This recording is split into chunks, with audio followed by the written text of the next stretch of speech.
Hey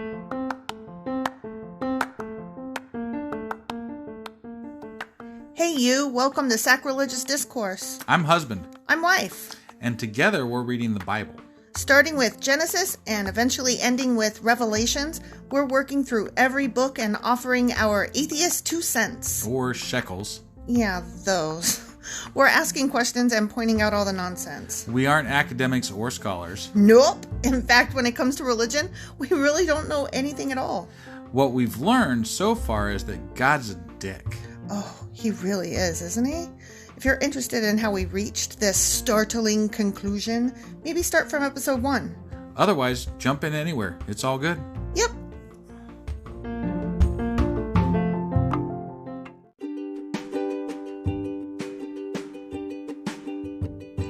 Hey wife, we just got a new sponsor. It's Anchor. They must think we're doing something right because they picked us back up. That's amazing. Want to hear something even more amazing? Yeah?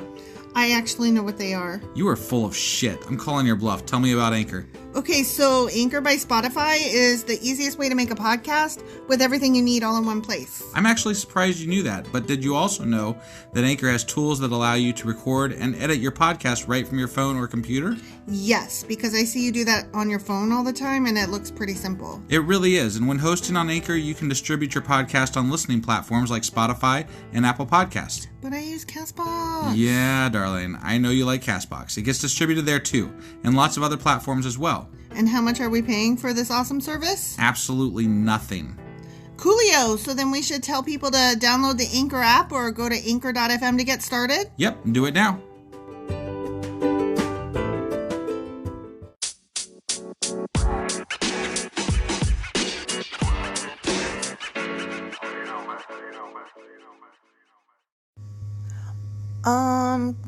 Why did this come out late today?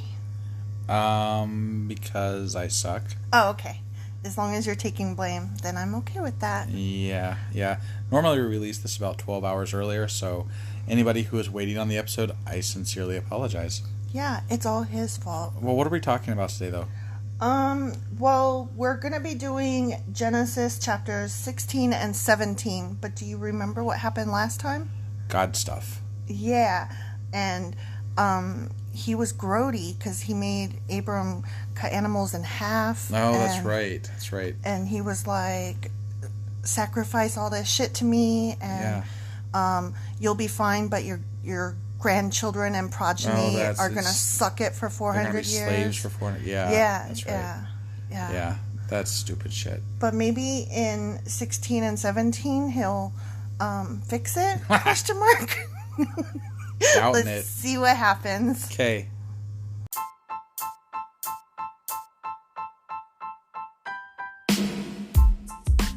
Hey, wife. Yes, husband. Did you know that we are now on Patreon? Yes, because you told me, but also, no, tell me more. So we're on Patreon now. Are we? We are, and our supporters can go there and support us, and we have multiple levels all the way up to You Killed God. That sounds really drastic and escalated quickly-ish. Well, no, there's multiple levels before there. So it escalates on a sliding scale of, cheap to not cheap. Oh. But, we can definitely use any amount. So, any support is always appreciated. So what exactly is Patreon? It's a place where you can show your support for our podcast. And just our podcast? Any podcast or any performer. But, we're the ones that, you're listening to right now. So maybe you should, support us. That'd be awesome. That would be awesome. But we love you anyway. So all you got to do is go to Patreon, look up Sacrilegious Discourse. It's actually patreon.com/sacrilegious discourse is our actual main page there. So head on over and send us some love. Yeah. Okay, so we are at Genesis chapter 16, Hagar and Ishmael. Call me Ishmael. You know what that's from? It's from Moby Dick. Very good! Sorry, it took me a minute to get there. It did! Do you know who wrote Moby Dick? Herman Melville? I am so impressed with you right now. I would totally make you a sandwich. That's awesome. We gotta pause now because she's gotta make me a sandwich. No! Come on, let's do this. Now Sarai, Abram's wife, had not been able to bear children for him, remember? And he was vaguely. Like really pissed off because he's like, because he needed an heir to give all his millions to or whatever. Oh, woe is me! Yeah. I'm gonna have to leave everything. But to his grandchildren are gonna be enslaved, and right. He doesn't give a shit because he's rich. Yeah. Okay. Yeah. Okay. But she had an Egyptian servant named Hagar. Sounds like a rough life. I thought that Hagar was a man, so that really threw me. Is his heir? Is Hagar gonna actually be the dad? No, Hagar's a woman. Oh. That's what I'm just saying. She had an Egyptian servant named Hagar, and I'm like, whoa, mind blown. I thought Hagar was a man's name. Well, yeah, because I was thinking Sammy Hagar, Oh my God, you're an idiot. So Sarai said to Abram, the Lord has prevented me from having children. Go and sleep with my servant Hagar. Perhaps I can have children through her. I have to tell you right now. The Lord told him to go sleep with Aaron's wife? Wait, what? Okay, hold on. Sarai said, since I can't have children, husband, go sleep with my maid. Oh. And then I will just steal that baby as my own. But isn't infidelity one of those things that's not good with the Bible stuff? They haven't had the 10 Commandments yet, so maybe So not. it's all good until then? I don't know. I'd have to ask. They're still slaughtering animals and cutting them in half and stuff. Right. So. I really don't know. Okay. But I have to tell you, if I could not have children, I would not say, hey, husband, go have sex with other people, and when you get them preggers, let me take their babe. Right. Yeah, that's a big no. Yeah. So Sarai said to Abram, I already read that. Perhaps I can have children through her. And Abram agreed with Sarai's proposal. Oh, I bet he did. So Sarai, Abram's wife, took Hagar, the Egyptian servant, and gave her to Abram as a wife. This happened 10 years after Abram had settled in the land of Canaan. So she didn't just say, go have sex with my maid. She said, and marry her. Right. This is so weird. Because it couldn't possibly be the man who's perfect's problem that he can't have children. Right. It's got to be the woman's problem. It's always the woman's. Right. And it's always the woman's. Apparently still, even though you can marry multiple people, you still have to be married before you can have sex. Is that correct? I don't know. All I know is that, did you know that clinically, actually, it's more often a man's fault that infertility is a problem? I mean, that makes sense. It's always the man's fault. It is, honestly. Everything is the man's fault. Right. But they blame it on the women's. I mean, we try. So Abram had sexual relations with Hagar and she became pregnant. But when Hagar knew she was pregnant, she began to treat her mistress Sarai with contempt. So she's basically like, nanny, nanny, boo, boo, stick your head in doo-doo. I can have babies and you can't. Okay. She's wife number 2, so she's technically still servant, maid, mistress. Right. Then Sarai said to Abram, this is all your fault. I put my servant into your arms, but now that she's pregnant, she treats me with contempt. The Lord will show who's wrong, you or me. Abram replied, look, she is your servant, so deal with her as you see fit. Wait. I thought she was his wife. I don't know what takes precedence. I don't know the hierarchy. So I don't okay. So she's his wife, but only so they can have sex. But she's pregnant with his child, and that's really important to him. And he's like, just do whatever you want to her. Yeah. So you don't mind. He basically is like, look, this is between you two. I'm not getting involved. Right. That's gross. Yeah. He's so nasty. Then Sarai treated Hagar so harshly that she finally ran away. Wait, with his child? Yep. Awesome. The angel of the Lord, God damn it. The angel of the Lord found Hagar beside a spring of water in the wilderness along the road to Shur. That's so unfair, don't you think? Yeah. Like God's got a task force tracking you down. Yeah, you have an internal GPS, so you can't just be like, guess I'm not fucking getting away from this shit. Right? I'm being abused. I'm gonna run away. Psych. God's fucking gotcha. Angels got me. Yeah. The angel said to her, Hagar, Sarai's servant, where have you come from and where are you going? Wait, so the angel, even though she's married to dude, and you know what? He refers the angel. It refers to her as the servant, not the wife. You know what? I'm wondering if it said when she presented Hagar as a wife. I think that's like fancy saying, I'm presenting her to you as I would a wife, as a person to sleep within the wifely way. Okay. Treat her as you would a wife. Okay. I think that's probably what it was. I don't think he really like picked her up as a second wife. Okay. All right. So she still had sex with her. Oh yeah, definitely. I mean, if he had permission to have sex with other women, I guess why not? Like, right. To each their own, whatever. Yeah. But just that would not work. There's lots of sex in this book. There is lots of sex, and that would not work in our life. Right. Just so you know. Right. No, obviously. Okay. Good. I'm glad you take that for granted. I'm running away from my mistress Sarai, she replied.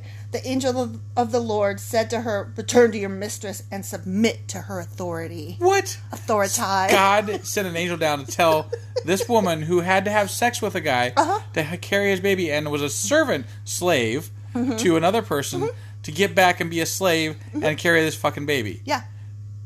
God's a dick. I think we already covered that, but yeah. We covered that last time and the time before. I know, but I just can't say it enough. It's a fucking dick. It's true, because basically it's like victim blaming, because it's like saying it's your fault for being a servant. Now get your ass back over there and give them that baby. Right. Gross. Then he added, I will give you more descendants than you can count. Okay? Wait, he's telling this to the servant lady? Yep. So apparently there's more sexes on the way. Why would she wants to have... Wait, God made birth painful. And he's like, you can do this as often as you want to. You can have lots of pain. Isn't that exciting? Thanks. Go fuck yourself. And the angel also said, you are now pregnant and will give birth to a son. You are to name him Ishmael, which means God hears. For the Lord has heard your cry of distress. This son of yours will be a wild man, as untamed as a wild donkey. He will raise his fist against everyone, and everyone will be against him. Yes, he will live in open hostility against all his relatives. How untamed is a wild donkey? I just want to know, is this supposed to be a blessing or a curse? Because this sounds like a fucking curse. Yeah. Your son's going to be a complete ass hat. Right. No worries. And you're going to have, like, tons more. Yeah. Probably by being raped. Yeah. I'm just saying. Yeah, it's true. That's the way things go back then. Thereafter, Hagar used another name to refer to the Lord. Yeah, she probably called him asshole. She said, who had spoken to her. She said, you are the God who sees me. Why is she happy? What is happening here? Why is she happy? Just remember, this book was written by men. Okay. Okay. I love getting raped and having terrible children. Woohoo! This sounds so fun. Let's go to the park. She also said, have I truly seen the one who sees me? No, you were high, probably. You dumb bitch. So that well was named Bir Lahai Roy, which means well of the living one who sees me. It can still be found between Kadesh and Bered. I wonder if that's actually true. Who cares? I mean, because, the Bible's 2,000 years old at least. You know what? If that well is still there, though, like do you even want to go? Let's go celebrate where a woman got raped a bunch of times and had a bunch of babies she didn't want. And then God told her to go back and be a slave again. Yeah, let's go there. That sounds like a fun trip. Mm-hmm. We should go this summer. Women rights. Yeah! So Hagar gave Abram a son, and Abram named him Ishmael. Wait. How did he know to name it Ishmael? Well, probably bitch came back and was like...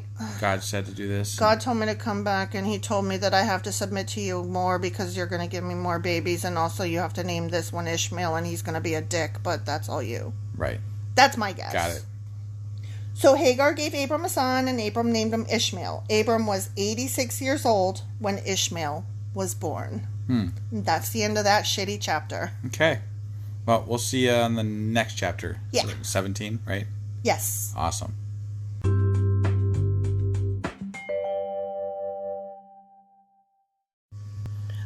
Okay, husband, you are going to love this next chapter. I'm quite certain I will. Yeah. Chapter 17, Circumcision the Sign of the Covenant. Cringe.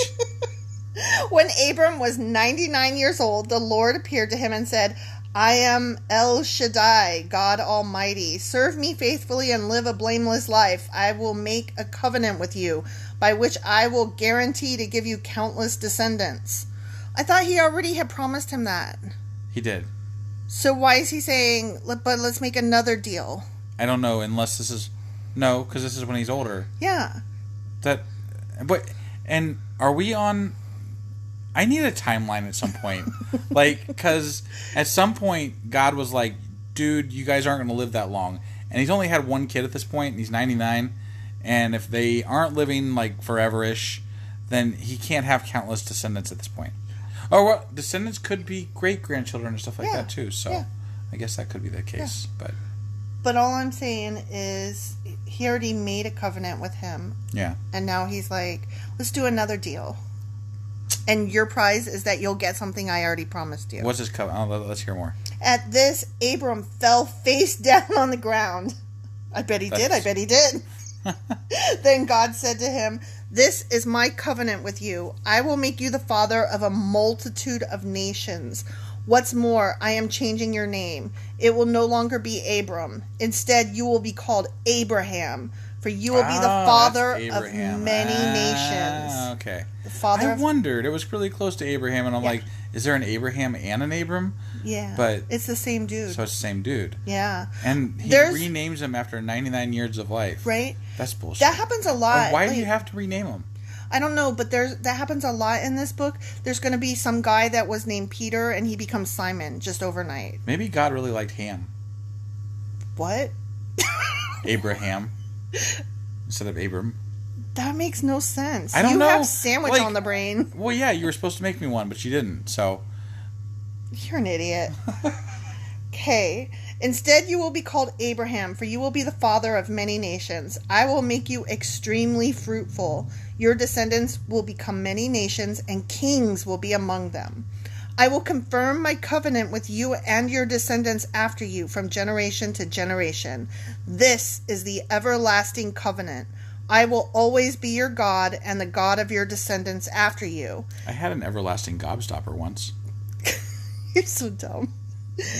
And I give the entire land of Canaan, where you now live as a foreigner, to you and your descendants. I wonder if he cleared that with the people already living there. I know he didn't. I'm sure he did. He's a fucking horrible landlord. He's a terrible landlord. It will be their possession forever, your descendants, and I will be their God. Then God said to Abraham, your responsibility is to obey the terms of the covenant. You and all your descendants have this continual responsibility. This is the covenant that you and your descendants must keep. Ready? I'm out. Each male among you must be circumcised. You must cut off the flesh of your foreskin as a sign of the covenant between me and you. You know, and back then they probably had to use dull stones. Yeah. Yeah. That would really... Oh. Yeah. Chop off your wiener to prove that I am your God, and I will make sure that you have lots of children that are going to be slaves for 400 years. Why would a God want you to chop off part of your dick? I don't know. You tell me. It seems like a really silly, stupid thing. It really does. It seems a little bit arbitrary and ridiculous. I mean, if he wanted you to be that way, he could just make you pop out that way. He really could, because he's all powerful. Right. And if we're in his image, then he's got some foreskin. Oh, who circumcised God? Right. Does God have a dick? I mean, I don't know. He is one.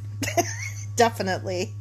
From generation to generation, every male child must be circumcised on the 8th day after his birth.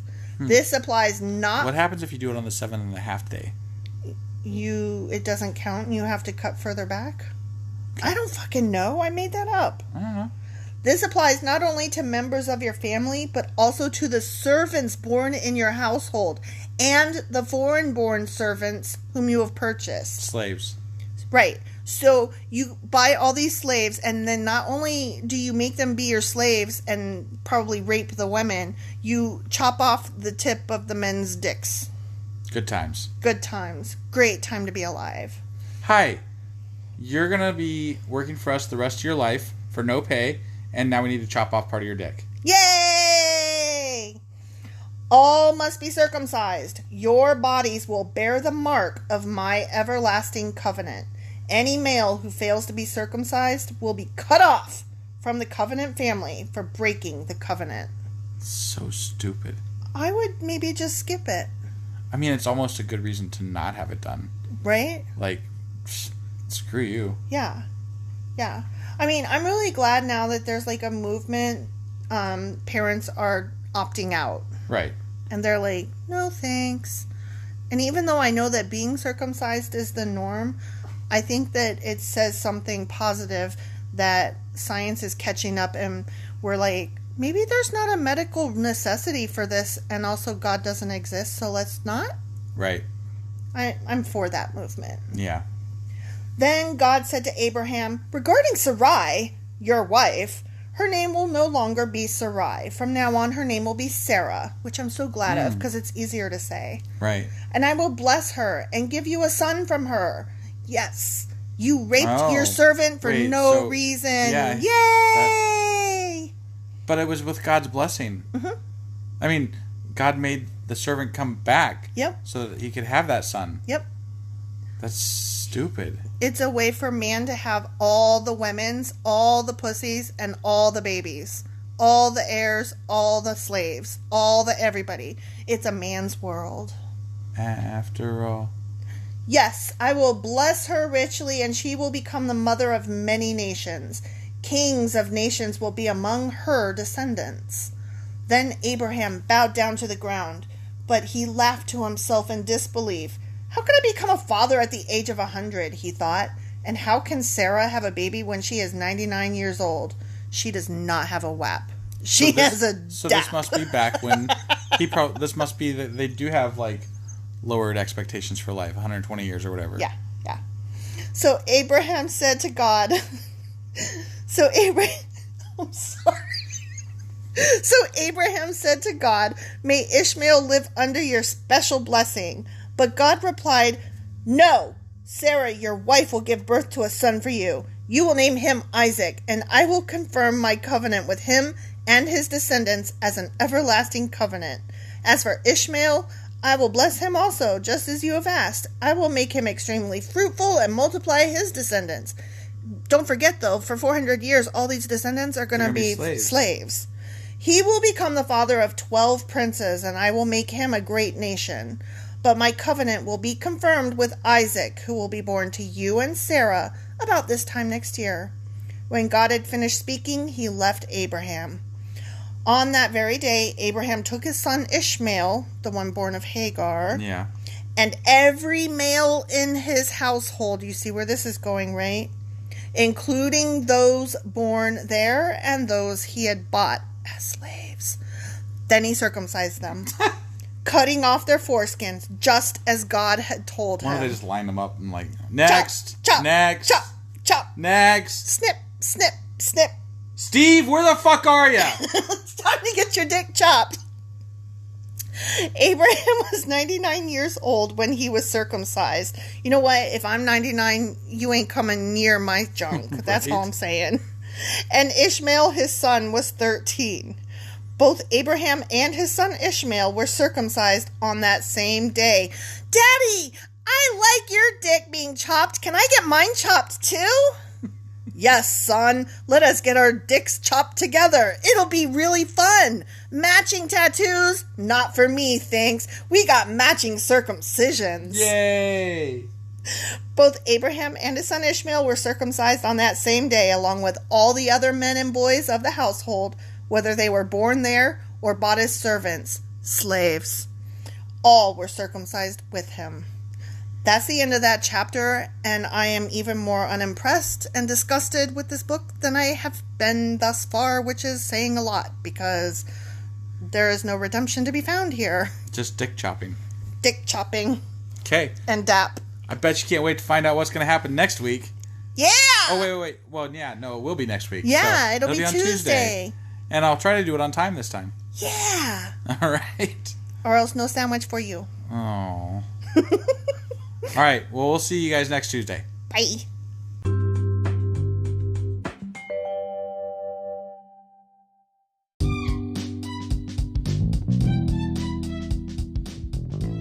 Husband. Yes, wife. Is there a way for people to contact us? Well, sure. They can get on our Twitter account. We have a Twitter account? We do. What is it? It is sacrilegious_D. Like D for discourse? Yeah, they wouldn't let me put the whole thing, so I had to shorten it to _D. I hate them. Yeah, that's disgusting. How do you spell sacrilegious? Do you know? I don't want to. Just look it up in a dictionary or something. I don't want to do that right now. You know why? Sacrilegious_D. Okay? Because you messed it up and I made you fix it. That's why. Yeah. What about an email? Yeah, we got that too. What is it? sacrilegiousdiscourse@gmail.com. Oh, well, that's easy. Yeah. As long as you know how to spell sacrilegious. Right. Well, definitely get a hold of us. Let us know what you thought of the episode. And, any comments, hate mail. We love that kind of stuff. Also, you could answer some questions that we leave throughout or, correct my pronunciations. Yeah, which are probably please. Bad, wrong, and horrible. Because we suck sometimes. Absolutely! Oh, also, if you like this shit or whatnot, give us a like on your podcasting app and stuff, or even leave a comment or something. That would be awesome. That would be awesome. Goodbye.